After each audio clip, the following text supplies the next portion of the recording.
Okay, coming to you live from the North Saanich Yacht Club in beautiful Victoria, British Columbia, Canada.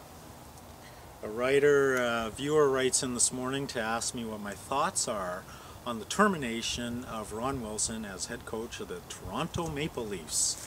It's, for you foreigners, that's Canada's, I'd say, most infamous hockey club. My thoughts are simply, well, I'm going to break it down real simple. I think the Maple Leafs senior management got rid of 50% of the problem. No, sorry, let me break it down this way.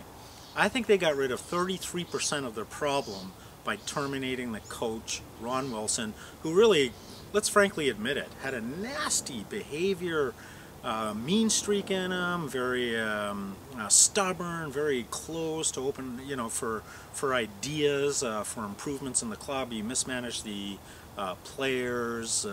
He did a lot of things wrong.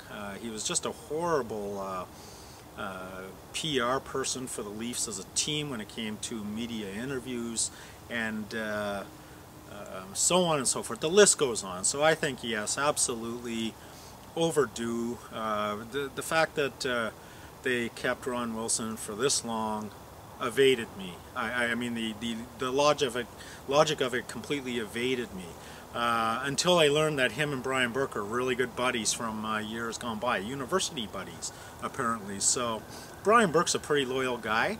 That gets to the next 33%. Okay, the second 33% of the Maple Leafs problem is in fact the general manager, Brian Burke. He is one of the most overrated GMs the league has ever seen.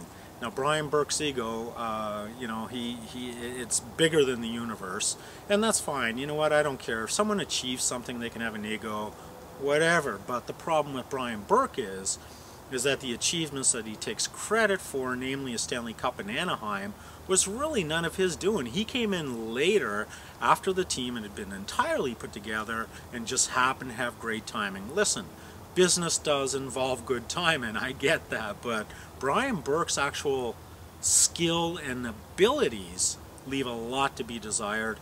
Really not a nice guy either. So why would Toronto, the infamous, the darling and the nemesis Toronto Maple Leafs, continue to employ such a polarizing dude for the front office? And come on, the Toronto Maple Leafs, the league's richest revenue team out of all 30 of them North American wide, has not made the playoffs for 7 straight years. Last night, March 7th, today's March 8th, I think, they lost to Pittsburgh, in Pittsburgh, after being up 2 goals in the third period. The coaching change is not going to help the Maple Leafs. Brian Burke has to go as well. Bring in a hockey guy, not an intellectual and a bully like Brian Burke. Get rid of him. And then I might even actually start watching some Maple Leaf games. The final 33%, or the third 33% problem that the Maple Leafs organization has is their team. Their team sucks. Phil Kessel is going to be one of the worst two-way hockey players in the entire NHL. The guy can't back check. He can't do really anything on one side of the ice surface. And the Toronto Maple Leafs, for a team that hasn't made the playoffs in 7 years, you can't be hanging your hat on that one fellow. I could tell you, the Maple Leafs are going nowhere fast.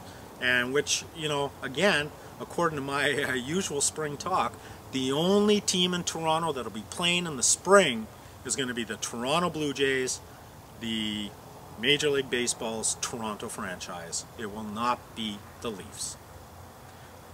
Have a great day from North Saanich Yacht Club in Sydney, Victoria, British Columbia, Canada.